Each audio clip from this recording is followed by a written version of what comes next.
দেশের বিভিন্ন জায়গার আরো কিছু খবর নিয়ে এখন একটি ডেস্ক রিপোর্ট। চাঁপাইনবাবগঞ্জে আম সংরক্ষণাগার ও ফ্রুট ব্যাগ কারখানা পরিদর্শন করেছেন বাংলাদেশে নিযুক্ত ইন্দোনেশিয়ার ভারপ্রাপ্ত রাষ্ট্রদূত আরিফ সৌকু। দুপুরে সদর উপজেলা মহারাজপুরে তিনি বলেন, বাংলাদেশের ব্যবসায়ী ও আম চাষিরা চাইলে ইন্দোনেশিয়াতে আম রপ্তানিতে সহযোগিতা করবে তার দেশ।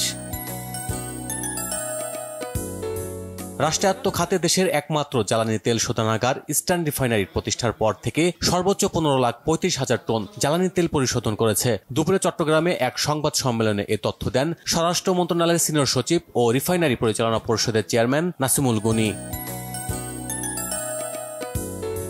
মেট্রোপলিটন পুলিশের 33তম প্রতিষ্ঠা বার্ষিকী উদযাপিত হয়েছে রাজশাহীতে। দিনটি উপলক্ষে একটি র্যালি বের করা হয়। পরে মেট্রোপলিটন পুলিশ সদর দপ্তরে আয়োজিত আলোচনা সভায় বক্তব্য রাখেন রাজশাহী রেঞ্জের ডিআইজি মোহাম্মদ শাহজাহান।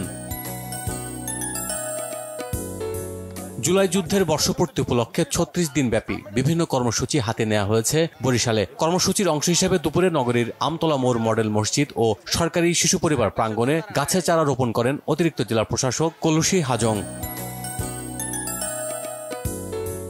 সাংবাদিকদের সাথে জেলা প্রশাসনের মতবিনিময় সভা হয়েছে খাগড়াছড়িতে। দুপুরে অফিসার্স ক্লাবে এতে উপস্থিত ছিলেন জেলা প্রশাসক ABM ইফতেখারুল ইসলাম খন্দকার।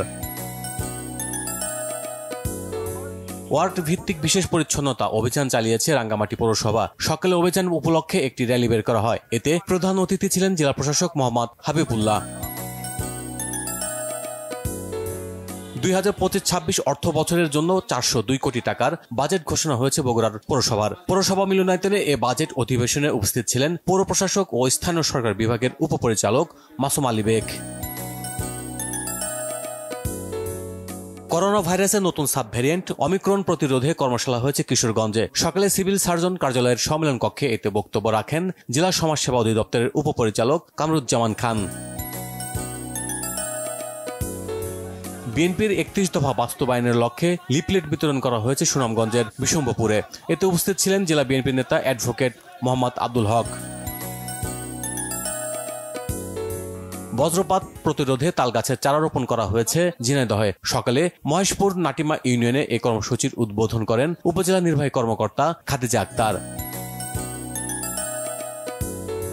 সাতক্ষীরা প্রেস ক্লাবের সাংবাদিকদের উপর সন্ত্রাসী হামলার প্রতিবাদে মানববন্ধন হয়েছে। সকালে শহরের নিউ মার্কেট চত্বরে এই কর্মসূচির আয়োজন করা হয়। এই ঘটনায় জড়িতদের দ্রুত আইনের আওতায় আনার দাবি জানান প্রেস ক্লাবের সভাপতি আবুল কাশেম।